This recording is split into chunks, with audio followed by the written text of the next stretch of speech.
Hello दोस्तों, स्वागत करते हैं अपने study channel study with @p में। आज हम एल्कोहल का जो पार्ट छूटा हुआ था उसके बारे में जानेंगे। ये एल्कोहल एल्डिहाइड कीटोन वो एल्कोहल फिनाल ईथर का ये सेकंड पार्ट है। इसमें हमने उस वाले पार्ट में हमने एल्कोहल के बारे में बेसिक नॉलेज पढ़ा था और हेलो एल्केन एल्कोहल बनाने की विधियों के बारे में हमने हेलो एल्केन से कैसे बनाया जाता है, एल्कीन से कैसे बनाया जाता है, एल्कीन से बनाना सीखा था, एल्काइन से बनाना सीखा था। अब चौथी हेडिंग डालेंगे कार्बोनिल यौगिकों से कैसे प्राप्त करेंगे।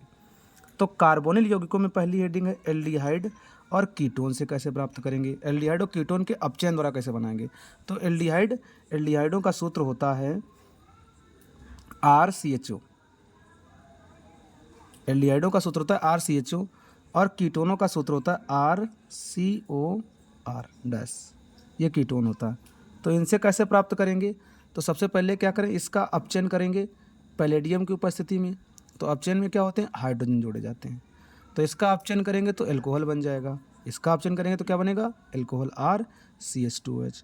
और ये जो एल्कोहल है वो प्राथमिक एल्कोहल, मतलब प्राथमिक एल्कोहल बनेगा, फर्स्ट डिग्री एल्कोहल बनेगा। और इसका अपचयन यदि करेंगे तो क्या होगा, इसका अपचयन करने का मतलब है इसका अपचयन हम करें NaBH की उपस्थिति में, NaBH4 की उपस्थिति में करें तो क्या हो जाएगा, यहाँ पर एक H डाल देना, एक H यहाँ पर डाल देंगे तो क्या हो जाएगा RCHOH और R, अर्थात ये क्या बन जाएगा, द्वितीयक एल्कोहल बन जाएगा। उत्प्रेरक के रूप में हम इन उत्प्रेरक नोट करके लिख सकते हैं। नोट, जो उत्प्रेरक ये दे रखे हैं तो उत्प्रेरक के रूप में हम प्लेटिनम प्राथमिक एल्कोहलों में, स्पेशली प्राथमिक एल्कोहलों में हम पैलेडियम के स्थान पर मतलब प्लेटिनम, पैलेडियम आदि का उपयोग कर सकते हैं। और दूसरे उत्प्रेरकों के रूप में जैसे हमने द्वितीयक एल्कोहल की बात की जाए तो इसमें लिथियम एल्यूमिनियम हाइड्राइड LH4 या सोडियम, इसका उपयोग करें सोडियम अमलगम और जल का उपयोग करके बना सकते हैं, सोडियम अमलगम जल। या फिर तीसरे उपयोग में दे रखा है, यहाँ पर हम NaH का भी उपयोग कर सकते हैं। NaH का उपयोग करेंगे तो अभिक्रिया का नाम हो जाएगा डार्जन अभिक्रिया। यदि NaH का उपयोग करेंगे तो अभिक्रिया का नाम हो जाएगा डार्जन अभिक्रिया। तो ये हम इसकी प्राथमिक बनाने की विधियाँ हैं। हम R की जगह पर CH3 रखकर भी देख सकते हैं। R की जगह पर हम CH3 रखें तो क्या हो जाएगा, तो CH3 CHO और हमें इसका कराना है अपचयन तो 2H जोड़ेंगे, बन जाएगा प्लेडियम। लिथियम एल्यूमिनियम हाइड्राइड की उपस्थिति में करा ले रहे हैं तो बनेगा CH3H मेथिल अल्कोहल। ये सूत्र किसका है, मेथिल अल्कोहल का मेथिल अल्कोहल बन जाएगा। मान लो हम इसकी जगह पर ले लें दूसरा कोई उत्प्रेरक, दूसरा कोई कीटोन ले लें, एसीटोन ले लें, CH3CO CH3 एसीटोन का सूत्र है। फिर अब इसका अपचयन कराएं तो क्या होगा, लिथियम एल्यूमिनियम हाइड्राइड की उपस्थिति में ही अपचयन कराएं तो यहाँ पर CH3 CHOH और CH3 बन जाएगा। इसे हम आइसोप्रोपिल अल्कोहल कहते हैं।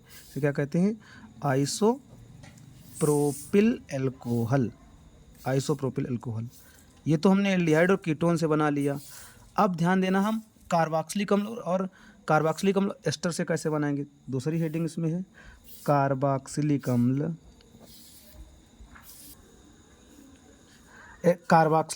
अम्ल और एस्टरों के अपचयन द्वारा कैसे बनाएंगे। तो कार्बोक्सिलिक अम्ल का सूत्र होता है RCOOH। तो इसका भी अपचयन कराएंगे, हम लिथियम एल्यूमिनियम हाइड्राइड और जल की उपस्थिति में। तो अपचयन कराएंगे तो ये COOH पार्ट है वो CH2H में कन्वर्ट हो जाएगा सीधे CH2H। मान लो एस्टर ले दिया, हम एस्टर ले लें RCOOR ये है। फिर इसका अपचयन कराएं तो वही अपचयन लिथियम एल्यूमिनियम हाइड्राइड और जल की उपस्थिति में ही अपचयन कराएंगे तो इसमें क्या होगा, फिर वही पार्ट, ये वाला पार्ट किस में कन्वर्ट हो जाएगा, CH2H। ये वाला पार्ट RCH2H में कन्वर्ट होगा, बाकी का पर R- वाला OH में कन्वर्ट हो जाएगा। कहने का मतलब बनेंगे एल्कोहल ही, ये प्राथमिक एल्कोहल बन जाएंगे। इसमें क्या होगा, 4 हाइड्रोजन हमें जोड़ने पड़ेंगे तो 4 हाइड्रोजन यहाँ पर जोड़ लेना। इसमें कितने हाइड्रोजन जोड़ने पड़ेंगे हमें, तो इस रिएक्शन को आधार करें 2 से गुणा करना पड़ेगा तब जाकर संतुलित होगा। और ध्यान रखना, यहाँ पर हम R बराबर CH3 रख कर देख सकते हैं। तो R बराबर CH3 रखेंगे तो हो जाएगा CH3COOH।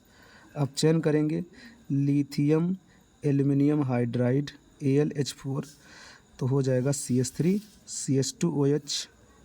R की जगह पर इसमें रख दें तो CH3COOCH+4H तो क्या बनेगा हमारे पास, पहला इसमें जल लिख लेना, लिथियम एल्यूमिनियम हाइड्राइड प्लस जल, तो बनेगा हमारे पास CH3 CH2OH प्लस CH3OH, दोनों एल्कोहल बनेंगे इस प्रकार से। और यदि ध्यान देना, यदि एस्टर से अम्ल बनाना कठिन होता तो क्या करना, सबसे पहले एस्टर को, एल्कोहल को कार्बोक्सिलिक अम्ल से एस्टर बनाना, कार्बोक्सिलिक अम्ल से एल्कोहल बनाना कठिन होता है, तो पहले कार्बोक्सिलिक अम्ल को एस्टर में कन्वर्ट कर लेना। सबसे पहले क्या करेंगे, कार्बोक्सिलिक अम्ल को हम एस्टर में कन्वर्ट करें। जैसे कार्बोक्सिलिक अम्ल में दे रखा है RCOOH, इसकी अभिक्रिया हम करा देंगे ROH के साथ ही, तो कार्बोक्सिलिक अम्ल की अभिक्रिया ROH के साथ कराएंगे, R- लगा लेना, तो यहाँ पर हमारा बन जाएगा एस्टर, ये नोट में लिखना है, एस्टर बन जाएगा।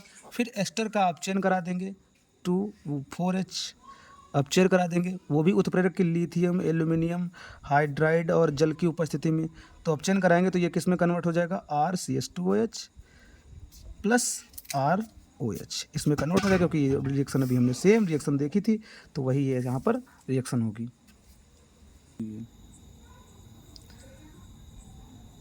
अब ध्यान देना है, अब हम यदि सोडियम एथिल अल्कोहल की अभिक्रिया कराएं तो क्या हो जाएगा, सोडियम यहाँ से H हट जाएगा, इसकी जगह पर क्या आ जाएगा, Na, क्या हो जाएगा, सोडियम एथॉक्साइड और हाइड्रोजन, इसको हम कहते हैं नवजात हाइड्रोजन, क्या कहते हैं, नवजात हाइड्रोजन, नवजात हाइड्रोजन बनेगी। यदि इसी की उपस्थिति में हम अपचयन कराएं, सोडियम और एथिल अल्कोहल की उपस्थिति में अपचयन कराएं, तो अभिक्रिया का नाम होगा बुओ ब्लांक अपचयन।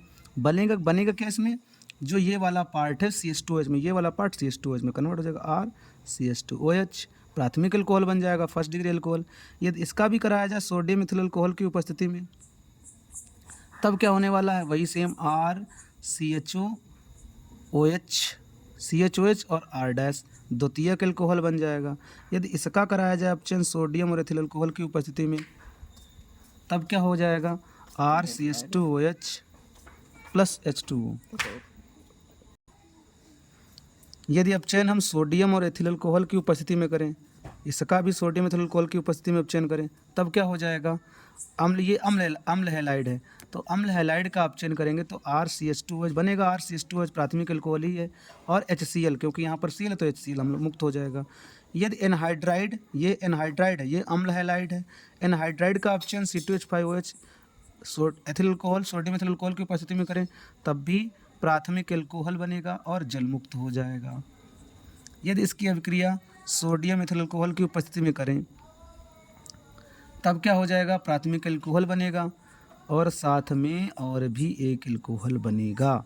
तो इस प्रकार की अपक्रिया को हम कहते हैं बुओ ब्लांक अपचयन अपक्रिया। क्या कहते हैं, बुओ ब्लांक अपचयन अपक्रिया, बुओ ब्लांक अपचयन अपक्रिया, अपचयन अभिक्रिया। इन अपक्रियाओं का नाम क्या है, बुओ ब्लांक अपचयन अपक्रिया। ये तो इस प्रकार से हो गई। यदि ग्रिगनार्ड अपकर्मक से किया जाए अपचयन, अब अगली हेडिंग डालना है ग्रिगनार्ड अपकर्मक से, तो ग्रिगनार्ड अपकर्मक से कैसे अपक्रिया कराएंगे, तो पहले ग्रिगनार्ड अपकर्मक होता क्या है, RMgX के यौगिक क्या कहलाते हैं, ग्रिगनार्ड अपकर्मक कहलाते हैं, अर्थात एल्किल मैग्नीशियम हैलाइडों को हम ग्रिगनार्ड अपकर्मक कहते हैं। ग्रिगनार्ड अभिकर्मक से तीनों प्रकार के अल्कोहल बनाए जाते हैं, प्राथमिक अल्कोहल भी बनाया जाता है, द्वितीयक अल्कोहल भी बनाया जाता है, तृतीयक अल्कोहल भी बनाया जाता है। जैसे मान लो ये कीटोन, ये कार्बोनिल युक्त यौगिक है, इससे हमें बनाना है RMgX से अभिक्रिया करानी पड़ेगी, शुष्क ईथर की उपस्थिति में अभिक्रिया कराना है, शुष्क ईथर, तो होगा क्या, ये वाला R जो है ये OMgX है, R वाला पार्ट एक साथ जोड़ देना, OMgX वाला O के साथ जोड़ देना, तो हो जाएगा यहाँ पर COMgX और यहाँ पर क्या हो जाएगा R, ये एक योगात्मक यौगिक बनेगा। फिर योगात्मक यौगिक का हम कर देंगे जल अपघटन, इसका क्या कर देंगे हम, जल अपघटन। जल अपघटन करेंगे तो क्या होगा, जल अपघटन का मतलब जल में तोड़ना, H+ और H2O। जल अपघटन करेंगे तो क्या होगा, यहाँ से तोड़ देना, यहाँ पर डाल देना, एक तरफ H और एक तरफ OH, तो डालेंगे तो क्या हो जाएगा, C इधर OH, इधर तो R है ही, ये OH हो जाएगा, एल्कोहल बन जाएगा। और क्या बन सकता है, एल्कोहल बनेगा, और क्या बनेगा, साथ में Mg, हमने बताया था इधर OH डालते हैं तो MgOH और X ये बन जाएगा, तो ये एल्कोहल बनेंगे। यहाँ पर प्राथमिक एल्कोहल, द्वितीयक एल्कोहल, तृतीयक एल्कोहल तीनों प्रकार के हैं। यदि यहाँ पर ध्यान देना, नोट करके लिख सकते हैं हम यहाँ पर, पहले यहाँ पर हम आर रखें, ऐसे हम क्रिया कराएं, पहले आर लिख लें और यहाँ पर ओ ही है, यहाँ पर एच, और अब क्रिया RMgX के साथ कराएं शुष्क ईथर की उपस्थिति में। तो क्या होगा, वही अब क्रिया टूटेगी, RC इधर OMgX और इधर R, यहाँ पर H, जल अपघटन H2O H+ की उपस्थिति में, यहाँ से टूटेगा इधर H इधर OH, तो क्या हो जाएगा RCOH RH, उधर क्या हो जाएगा MgOH X, ये बन जाएगा। यदि यहाँ पर R की जगह पर इस बार क्या करें, हम कीटोन की करा लें, RC डबल बंद में O, और यहाँ पर भी R कर दें, तो ये हो जाएगा ketone RCO R ketone, R dash, यहाँ पर डैश बना सकते हैं, MgX शुष्क ईथर की उपस्थिति में ही अब क्रिया कराएं शुष्क ईथर, तो क्या होगा R, फिर वही टूटेगा ये वाला बंद, इधर OH उधर OMgX वाला पार्ट जोड़ देना, तो यहाँ पर हो जाएगा RCOMgX और साथ में यहाँ पर H आ जाएगा, वो R आ जाएगा, यहाँ पर भी R कर देंगे H2O H+ की उपस्थिति में, तो RCR इधर OH इधर R, यहाँ पर डैश लगा देना, प्लस MgOH X। ये तो ग्रिग्नार्ड अपकर्मक से, हमने ग्रिग्नार्ड अपकर्मक से बना लिया। ग्रिग्नार्ड अपकर्मक से बनाने के बाद में अब आगे पढ़ेंगे। अब एल्किल साइनाइडो से कैसे बनाएंगे, तो एल्किल साइनाइड RCN, इसकी अब क्रिया RMG, ग्रिग्नार्ड अपकर्मक से ही ग्रिग्नार्ड अपकर्मक से क्रिया कराएंगे, तो ये R क्या हो जाएगा R2, यहाँ पर CN दे रखा है, CN बना लेना, वैसे CN यहाँ पर डबल बंद में आ जाएगा क्योंकि यहाँ पर R2 लग चुके हैं, और ये MgX को डायरेक्ट इससे जोड़ देना MgX। फिर वही कराना है H2O H+ की उपस्थिति में, H2O H+ जल की उपस्थिति में। अब अपघटन कराएंगे तो होगा क्या, ये वाला तो वही पार्ट रहेगा, यहाँ से तोड़ देना, इधर से टूट जाएगा, इधर H2 इधर O, तो हो जाएगा R2CO बन जाएगा, प्लस MgNH2 और X, ये बन जाएगा NH2X। कहने का मतलब यहाँ से तोड़ेंगे, यहाँ पर O डाल देंगे, यहाँ पर H2, क्योंकि जल अपघटन करा रहे हैं, तो ये जो बनेगा, तो इस यौगिक को हम क्या कहते हैं, कीटोन कहते हैं। क्या कहते हैं, कीटोन कहते हैं। बाकी कीटोन से बनाना जानते हो, कीटोन से कैसे बनाया जाता है, कीटोन से वही अब क्रिया R2CO करके है, फिर जब RMgX के साथ अब क्रिया करा देंगे। कीटोन से कैसे बनाया, तो कीटोन में अभी हमने बनाया है कीटोन से, ये लिखिए अब क्रिया, कीटोन से कैसे बनाया जाता है, तो कीटोन की विधि हम जानते हैं। प्राथमिक एल्कोहल द्वारा अगली विधि है, प्राथमिक एल्कोहल द्वारा कैसे बनाएंगे, तो प्राथमिक एल्कोहल हमने डाल दिया, प्राथमिक एमीन है, यहाँ पर एल्कोहल नहीं है, प्राथमिक एमीन, क्योंकि प्राथमिक एल्कोहल से हम बना चुके हैं। तो प्राथमिक एमीन से कैसे बनाएंगे, तो प्राथमिक एमीन, ये हमारी एक एथिल एमीन लिखी है, इसकी अब क्रिया नाइट्रस अम्ल के साथ कराएंगे। किसके साथ कराएंगे, नाइट्रस अम्ल के साथ, किसकी उपस्थिति में, NaNO2 और तनु HCl की उपस्थिति में।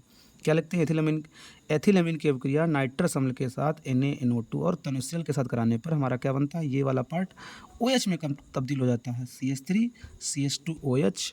और क्या बनेगा, तो ये भी जानते हो, यहाँ पर N है, यहाँ पर भी N, तो N2 बन जाएगा और हमारा H2O बन जाएगा। ये किसका सूत्र है, एथिल अल्कोहल का सूत्र है। अब अगली विधि यदि ईथर द्वारा बनाया जाए, लिखा जाए ईथर द्वारा, तो ईथर द्वारा कैसे बनाएंगे, तो ईथरों का सूत्र मान लो हम मेथिल डाईमेथिल ईथर ले लें, डाईमेथिल ईथर, ईथरों का जल अपघटन करा देना, जल सल्फ्यूरिक अम्ल की उपस्थिति में जल अपघटन कराएंगे, सल्फ्यूरिक अम्ल तन HCl तन H2SO4 सल्फ्यूरिक अम्ल की उपस्थिति में उच्च ताप हाई टेम्परेचर एंड उच्च दाब हाई प्रेशर, वह उच्च ताप पर अपक्रिया कराएंगे, तो होगा क्या, CH3 O, ये भी है, 2 बार O हो जाएंगे, 2 बार H, अर्थात CH3OH बन जाएगा, 2 बार लिख देना, तो मेथिल एल्कोहल जो होगा वो बन जाएगा। अब 8वीं विधि है, एस्टर द्वारा कैसे बनाएंगे, तो एस्टर द्वारा हम कैसे बनाएंगे, तो एस्टर द्वारा हम जानते भी हैं, मान लो हमारा एथिल एसीटेट है, इसकी अभिक्रिया NaOH के साथ करा देना क्षार की उपस्थिति में। जानते हो क्या होगा, ये वाला शब्द हटेगा, इसके जगह पर क्या आ जाएगा, Na आ जाएगा, ये वाला OH बन जाएगा, तो CH3 COONA प्लस C2H5OH। तो ये हमारे एल्कोहल, सामान्य वाले एल्कोहल बनाने की विधियाँ थी। अब आगे पढ़ेंगे हम भौतिक गुण, इसके भौतिक गुण क्या रहते हैं, भौतिक गुणों के बारे में जानेंगे। भौतिक गुण, भौतिक गुण में सबसे पहले हम बात करते हैं, भौतिक गुण में सबसे पहले हम बात करते हैं इसकी भौतिक अवस्था के बारे में। तो ध्यान रखना, सामान्य ताप पर कॉमन टेम्परेचर पर, सामान्य ताप पर बात की जाए, सामान्य ताप पर, तो सामान्य ताप पर C1 से लगाकर C3 तक के जितने भी अल्कोहल होंगे, अल्कोहल जितने भी होंगे C1 से लगाकर C3 तक के अल्कोहल जो होंगे वो रंगहीन होंगे, विशिष्ट गंध वाले होंगे, विशिष्ट गंध युक्त, जलते स्वाद तीखा स्वाद होगा, बर्निंग स्वाद, जलते स्वाद युक्त होंगे। और C4 से लगाकर C11 तक जो अल्कोहल होंगे वो गाढ़े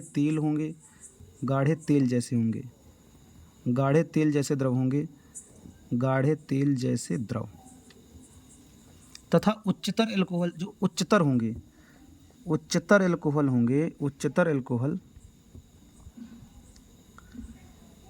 अल्कोहल जो होंगे वो रंगहीन गंधहीन मोम के समान ठोस होंगे, रंगहीन गंधहीन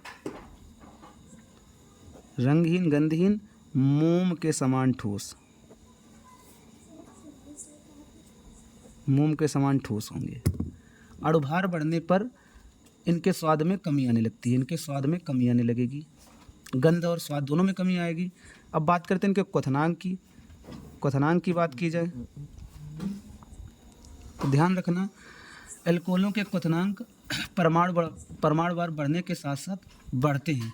परमाणुओं की संख्या बढ़ने के साथ इनके क्वथनांक, अल्कोहलों के क्वथनांक जो होंगे परमाणुओं की संख्या बढ़ने पर, परमाणुओं की संख्या पर बढ़ेंगे, परमाणुओं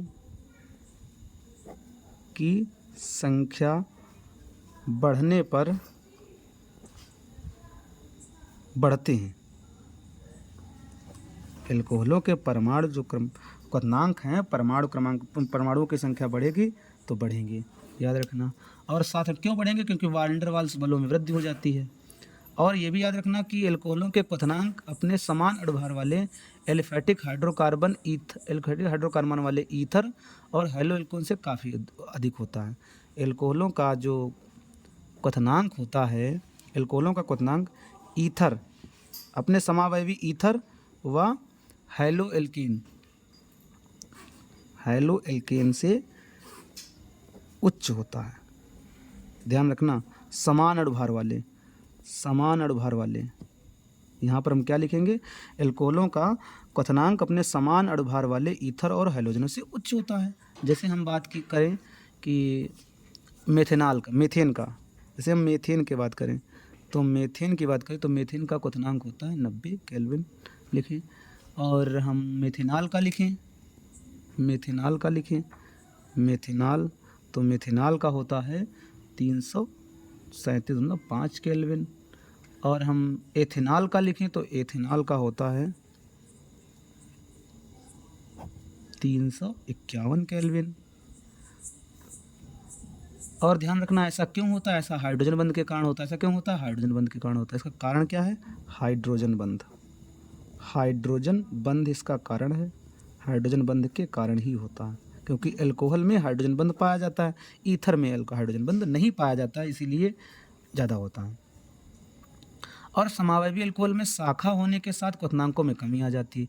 यदि अल्कोहलों की शाखा उत्पन्न हो जाएंगी तो क्वथनांकों में कमी आ जाएगी। ध्यान रखना, शाखाएं हो जाएंगी तो कमी आ जाएगी। और क्वथनांकों के घटने का क्रम देखा जाए, क्वथनांक घटने का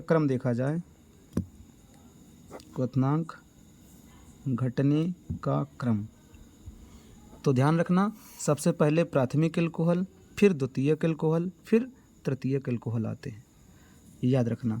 फिर इसकी बात की जाए विलेयता की, तो अल्कोहलों की जल में विलेयता हाइड्रोजन बंध बनाने के कारण अधिक होती है, अर्थात एल्किल समूह बढ़ने के साथ इनकी विलेयता बढ़ती है। विलेयता की बात की जाए तो विलेयता में ध्यान रखना, अल्कोहलों की जल में विलेयता मतलब जल से अभिक्रिया करने की क्षमता, जल में घुलने की क्षमता, अल्कोहलों की जल में विलेयता अणुओं के साथ हाइड्रोजन बंध के कारण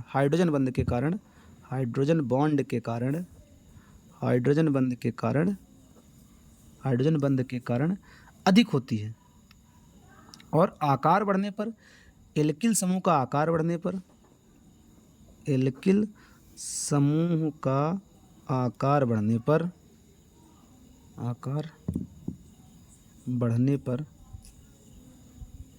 बढ़ती है, बढ़ने पर बढ़ती है, बढ़ने पर घटती है, सॉरी, बढ़ने पर घटती है। जैसे देखा जाए कि मेथिल अल्कोहल आकार बढ़ जाएगा तो घट जाएगी CH3 CH2OH। यहाँ पर और आकार कम कर दिया और बढ़ा दिया जाए तो और भी कम हो जाएगा, और बढ़ा दिया जाए तो और भी यहाँ पर क्या हो जाएगा, कम हो जाएगा। इसका मतलब है कि एल्किल समूह का आकार बढ़ने पर विलेयता जो होगी वो घटेगी।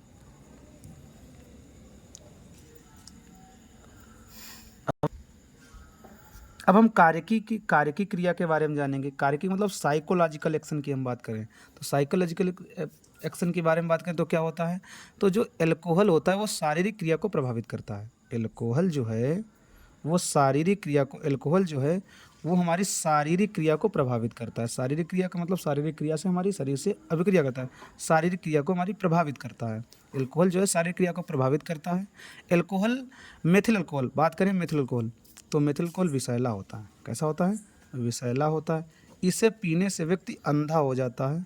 कैसा हो जाता है, अंधा हो जाता है। मृत्यु भी हो सकती है, व्यक्ति की मृत्यु भी हो सकती है। इसके कारण है। एथिल अल्कोहल विषैला नहीं होता, ध्यान रखना। एथिल अल्कोहल जो है वो विषैला नहीं होता है, ये विषैला नहीं होता है, जबकि मेथिल अल्कोहल विषैला होता है। इसीलिए एथिल अल्कोहल का उपयोग सभी पेय पदार्थों में, सभी मादक पेय पदार्थों में इसका उपयोग किया जाता है। बड़े पैमाने पर सभी पेय पदार्थों में इसका उपयोग किया जाता है एथिल अल्कोहल का, क्योंकि ये विषैला नहीं होता। और ध्यान रखना, ये नोट करके लिखना है, एल्कोहलों को शुष्क करने के लिए कैल्शियम क्लोराइड और मैग्नीशियम क्लोराइड का उपयोग नहीं किया जाता है, क्योंकि ये अभिक्रिया कर लेते हैं। तो नोट में क्या लिखना है, एल्कोहलों को शुष्क करने के लिए कैल्शियम क्लोराइड और मैग्नीशियम क्लोराइड का उपयोग नहीं किया जाता। क्यों, ये अभिक्रिया कर लेते हैं। अभिक्रिया करेंगे तो बनाएंगे क्या, CaCl2 इंटू में 4CH3OH, मतलब कैल्शियम क्लोराइड टेट्रा एल्कोहलेट बनाते हैं। कैल्शियम क्लोराइड टेट्रा एल्कोहलेट बना लेंगे। ऐसे इसमें भी एथिल मैग्नीशियम क्लोराइड हेक्सा एल्कोहलेट, इसमें क्या लिखेंगे, कैल्शियम क्लोराइड ट्राई एल्कोहलेट। तो ये बनाते हैं, ये बना लेते हैं, इसीलिए ये विषैला, मतलब ये इसके साथ अभिक्रिया नहीं कराते। अब बात करते हैं रासायनिक गुण की।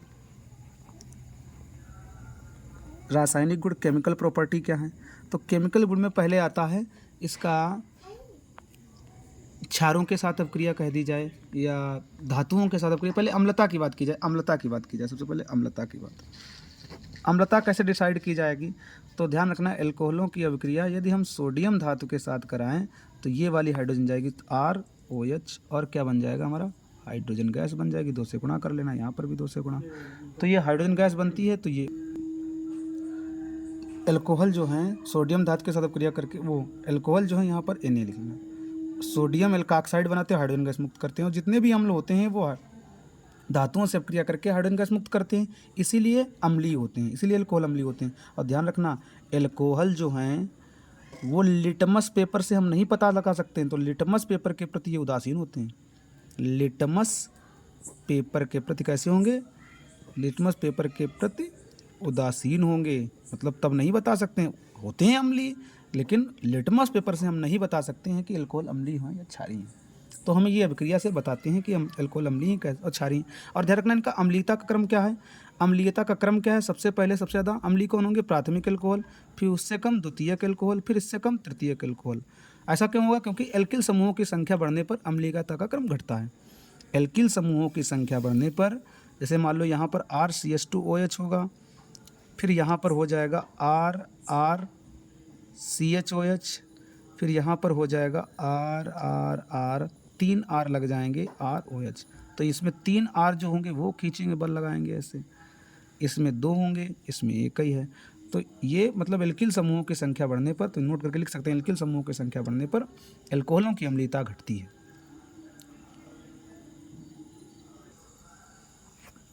अब स्टिरीकरण अभिक्रिया के बारे में जानेंगे। अगली रिएक्शन है स्टिरीकरण। तो स्टिरीकरण क्या होता है, एल्कोहल और कार्बोक्सिलिक अम्ल, एल्कोहल और कार्बोक्सिलिक अम्ल की अभिक्रिया अम्ल की उपस्थिति में कराएंगे तो क्या बनेंगे, एस्टर बनेंगे। एस्टर कैसे बनेंगे, ध्यान देना, RCOO और R डैश क्या कहलाएंगे, एस्टर कहलाएंगे। एस्टर बनते हैं, इस अभिक्रिया को एस्टरीकरण कहा जाता है। एल्कोहल तथा कार्बोक्सिलिक अम्ल की अभिक्रिया अम्ल के विभाजन कराने पर एस्टर बनते हैं। यदि यहाँ पर यहीं पर ध्यान नोट करके लिखना है, यहीं पर यदि एल्कोहल ही हूँ और कार्बोक्सिलिक अम्ल ही हूँ और अभिक्रिया को हम HCl की उपस्थिति में कराएं, ध्यान रखना अभिक्रिया को हम किसकी उपस्थिति में कराएं, तन शुष्क HCl की उपस्थिति में कराएं, शुष्क HCl की उपस्थिति में अभिक्रिया कराएं तो तब भी यही बनेंगे, अर्थात RCOO R- बनेंगे और H2O बनेगा। इस अभिक्रिया का नाम होता है फिशर स्पेयर एस्टरीकरण। फिशर स्पेयर एस्टरीकरण अभिक्रिया, एस्टरीकरण अभिक्रिया, ये अभिक्रिया का नाम होगा एस्टरीकरण अभिक्रिया, फिशर स्पेयर एस्टरीकरण, क्योंकि शुष्क HCl की उपस्थिति में फिशर स्पेयर एस्टरीकरण अभिक्रिया होती है। तो ध्यान रखना इस चीज़ को, ये फिशर स्पेयर एस्टरीकरण अभिक्रिया हो जाएगी। बाकी के जो गुण होंगे वो अगले वीडियो में देखेंगे। वीडियो को लाइक शेयर सब्सक्राइब करना। धन्यवाद।